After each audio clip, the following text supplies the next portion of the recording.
Hi everybody, welcome back to the channel. It's Ellie here again, and today we are starting a new neighbourhood in Willow Creek, and we're on the Hallow Slough building lot. I made this an extra big build today as I wanted to do more than just the usual 2 bedrooms that I do, but it did end up only being 3 bedrooms. It is quite an expensive lot. I think it's also quite a grand lot, and as usual this is base game only with no custom content, so please sit back, relax and enjoy the build.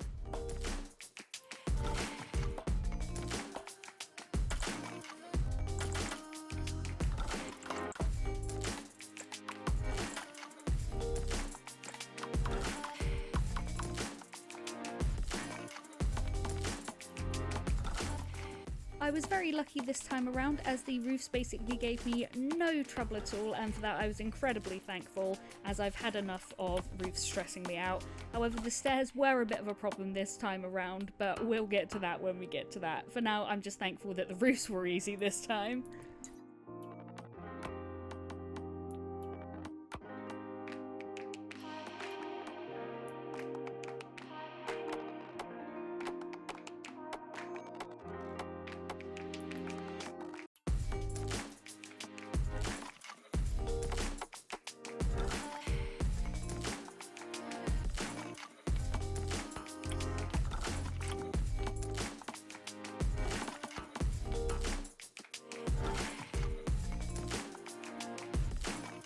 For the upper floor balconies, I didn't like that they were basically just hanging over the edge with no support, so I used those little sticky out things, I don't know what they're called, and I thought they looked pretty good, and I especially liked how they added a bit of dimension to the upper floor balconies as well in the end. I say balconies because I later on put another balcony at the back of the house. Here were the stairs that I had the issue with. I still ended up using Happy Sims' tutorial, but it took me a while to get into that, but in the end the stairs were made and they were absolutely fine. I did cut out a lot of my struggle with it, so there is an upstairs floor plan which I did cut out as well, but it's pretty much the same as when I did the Pancakes' house, and I really liked how that set out, so that's what I used again.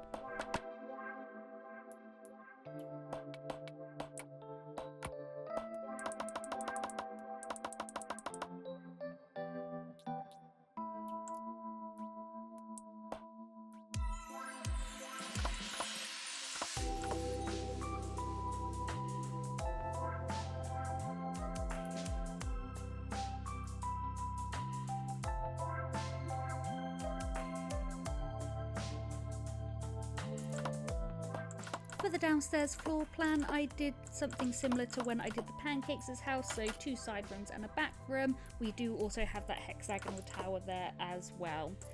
For the top floor, I split that into 2 rooms, otherwise we were just going to have another 2-bedroomed house, and I wasn't about that. The reason I did a bigger build was because I wanted more bedrooms, and so here I'm just popping in the back fence for the back garden, and I also pop a decking in there as well.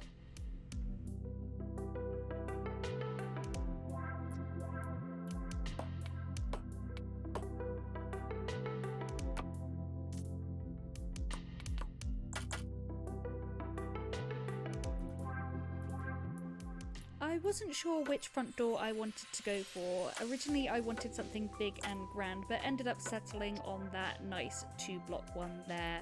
I went for some classic back doors and I spread them out with the balconies as well because I thought they looked nice. And for the windows, again, I had a bit of trouble with how I wanted to place them on that tower section. You can see I go through quite a few variations of what I want and where I place them. Eventually I end up going for smaller windows in the middle and I space them out up above. For the rest of the build I end up going for windows with shutters, and I start them all out in white just because I wasn't sure what colour scheme I wanted for the house. But eventually I settle on a light blue panelling for the outside of the house and accent that with the dark blue panels on the shutters for the windows, and I thought it turned out looking quite nice.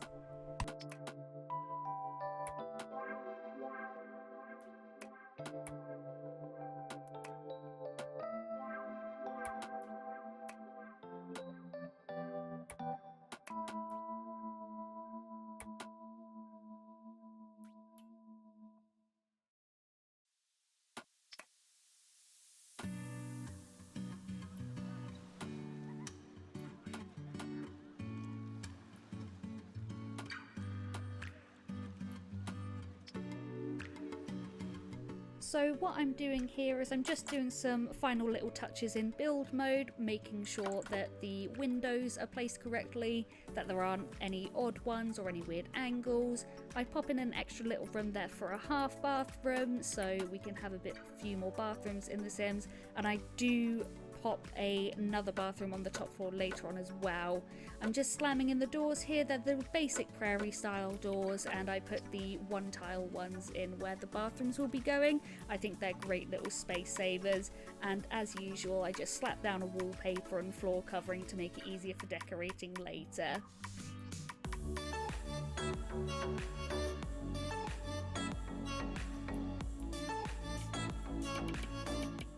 For the outside of the build, I did want it to be a unique colour, but in the end I went with a standard blue.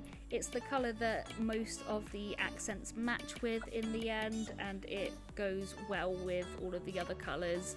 So I did end up going for that blue panelling on the outside and also the blue roof trim.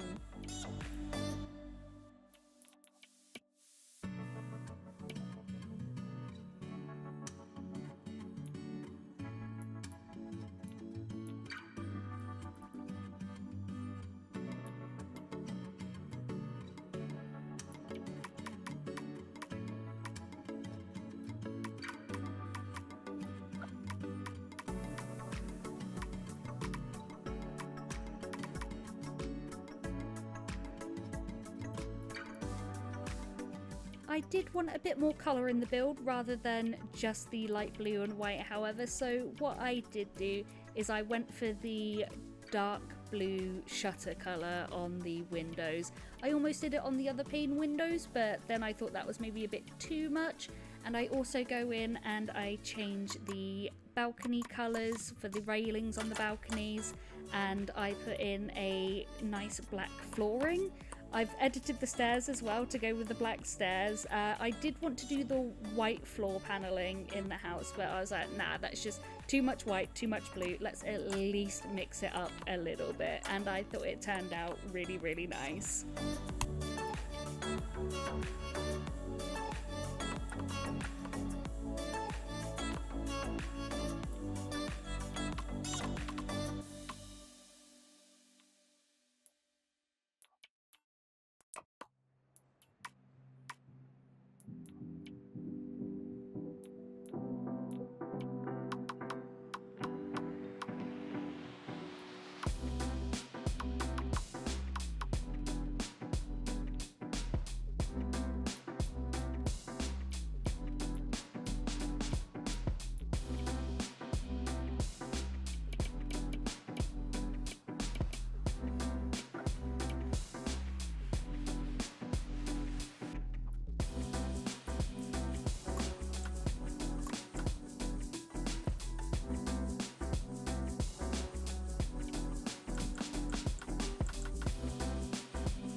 And with the shell of the house finally done, we're now moving on to landscaping.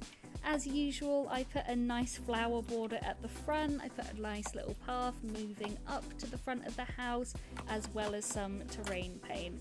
I adjusted the spandrels to go with the balcony at the front of the property, and I really liked how the front turned out overall. I even put some flowers around the side, and towards the end of the build I do put one of those hanging baskets at the front as well, and I really enjoyed how that turned out.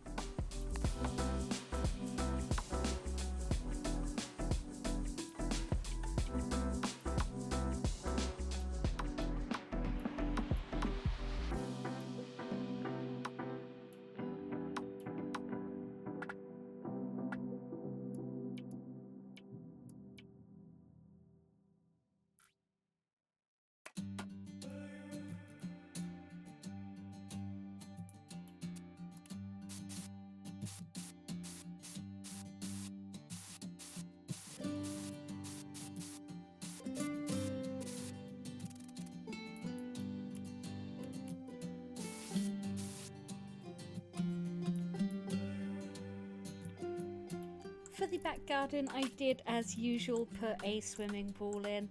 I also paved over the majority of the garden, and later on I put in a barbecue, a classic table and chairs, and I also put in some planters towards the back as well. I do pop some decorations in with the swimming pool. I put the nice little square thing, I don't know what it's called, in there, and I think it looks pretty nice, as well as some lights around the area as well. Overall, I thought the garden, whilst simple, it still looked very good.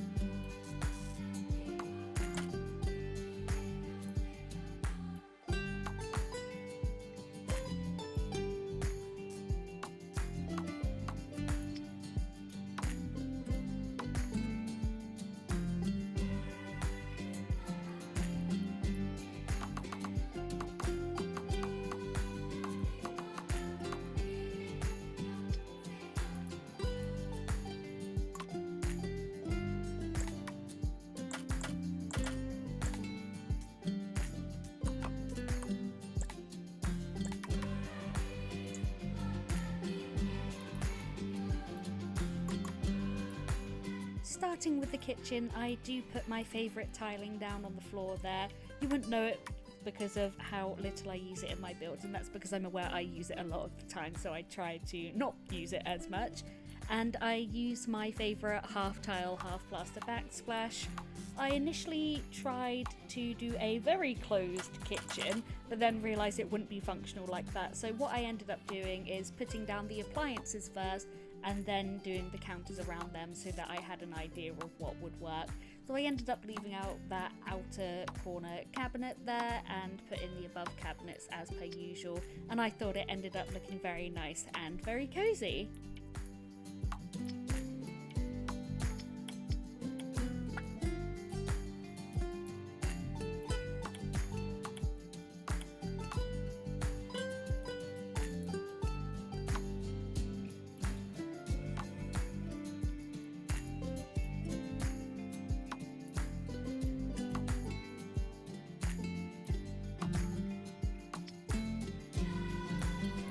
With this build, I didn't do a separate dining room, I instead did a kitchen diner.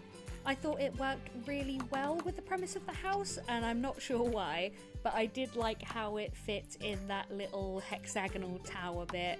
I also did the whole thing of finding an appropriate curtain, and I slapped that down all along the house, and I thought it ended up looking pretty good, and I do just change the colour of the curtain according to the room as well.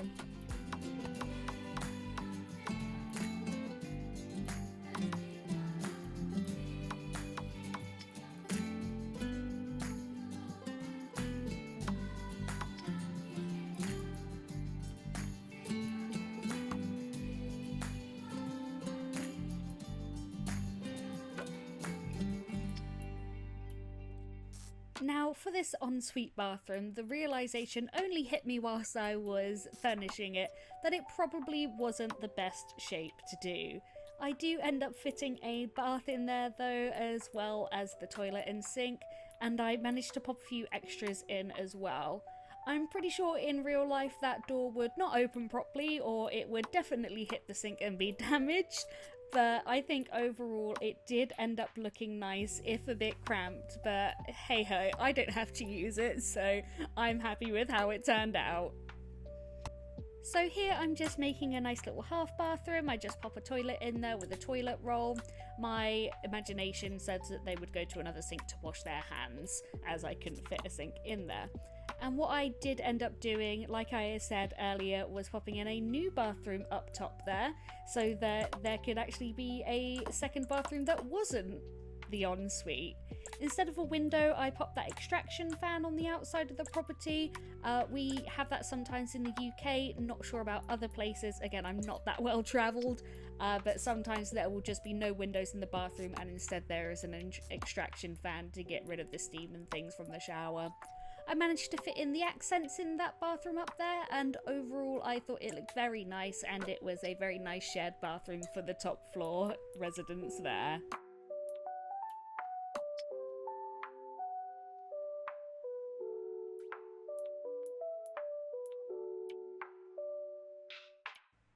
For the master bedroom, this is a style I used to do all the time. I absolutely love that bed and I love the colour palette that goes with it. And what I like to do is that feature wall, the banana motif I believe it's called. I like the white panelling at the bottom and I like how it is just nice and vibrant there. The only downside was that without an expansion pack I couldn't find something to match, so I just ended up using the classic wallpaper with a bottom crowning, and I thought that worked well enough. As usual, I absolutely hate the base game wardrobes, so I do put in the cabinets. I don't make them built-in cabinets over the bed like usual. I did restrain myself. Don't worry, it's not there all the time. But at the end of the day, I thought the place looked very nice. It was very much a style that I liked. I also put in a couple shelves and a mirror, and yeah, I really enjoyed doing this master bedroom. It was very much a throwback to me with some of the styles that I used to do, and I just had a lot of fun doing it.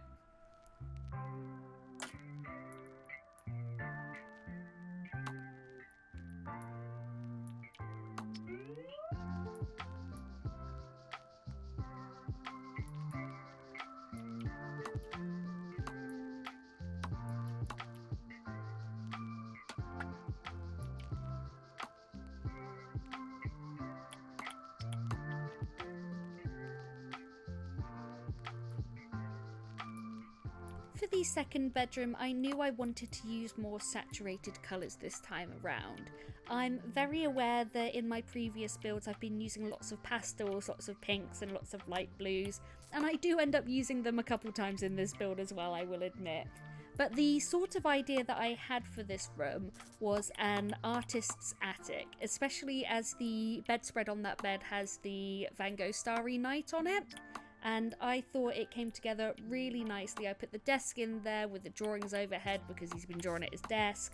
I put the easel in there as well, and on the balcony I also put a woodworking station and a bonsai tree. Overall, I thought this looked really, really good. I loved how it turned out and I loved the vibe, and I'm pleased that I strayed from my usual lot of pastel colours.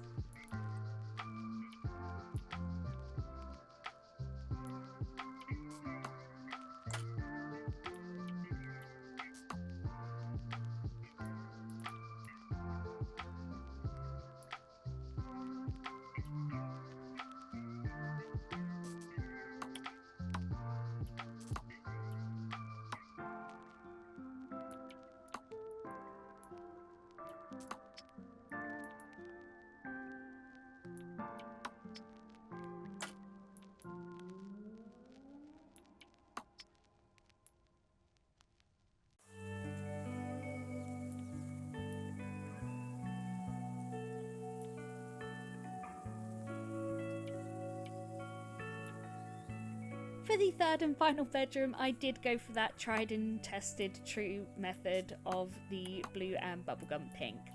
I really love the vibe, I think it's fantastic and it always works so well, especially as a lot of the furniture just goes with it. I put some toys in there. I wasn't sure if this was going to be a child or teen room, so I did give the bigger bed just in case, and I did also put the toys in there and the nightlight as well. I put a trans flag on the wall as I thought it went with the colour scheme, but you know, you can have a trans sim, go for it, it's The Sims, you know, go for whatever you want. I also put a nice little reading nook in that hexagonal tower as well, with a nice bookshelf and a lamp.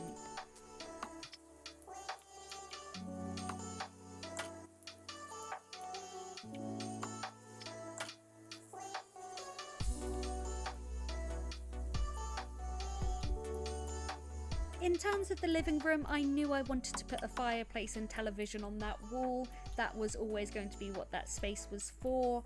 But I did have a bit of trouble figuring out which bookcase I wanted to put in. In the end, I started with those modern ones and I think they worked out fine. I put in all white furniture as I wasn't sure what colour scheme I was going to go for.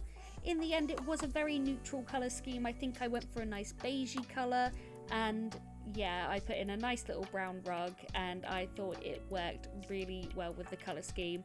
as I went for the brown sofas in the end as well, it seems.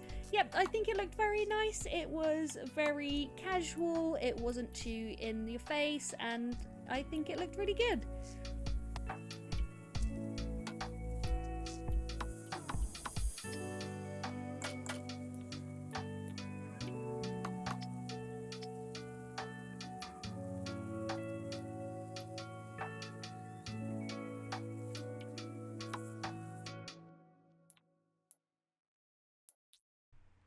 This room here I made into a study. It was one of the few rooms that I actually kept the black and white theme for from throughout the house, and I thought it worked quite well. It made it look quite utilitarian, which is kind of what I was going for. So I put a computer in there, put a nice desk in there, and just a few pieces of art, as well as a digital camera and a very nice white rug. Overall, I thought it was very nice, very basic, and it came across well with the utilitarian look I was going for.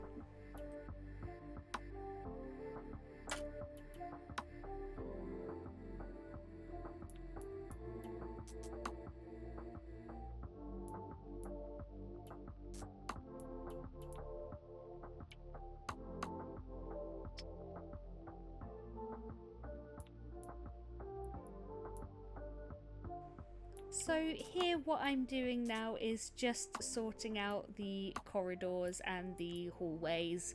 I decided to put a sofa in one of them, as well as quite a few accent tables, as well as a bookshelf on the top floor as well. I realise I usually leave these places until last, and that's because I don't usually truly know what the vibe of the house is going to be when I start these. So to start off with the hallway kind of seems a bit strange to me. But I end up getting in some nice decorations. I fiddle about with some doors in some places, as well as a grandfather clock downstairs. I don't usually use those. I don't usually put clocks in my builds in general. But overall, I thought the hallways looked very nice. I managed to fit in some rugs as well, which I think looked really good. But yeah, overall, I was really happy with how the hallways turned out, and I thought they looked very nice and decorated.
Finally, what I've been doing here is just putting in some finishing touches. I've put in the additional outdoor seating, the outdoor lighting, as well as the activities on the balconies as well, like the bonsai tree and the telescope.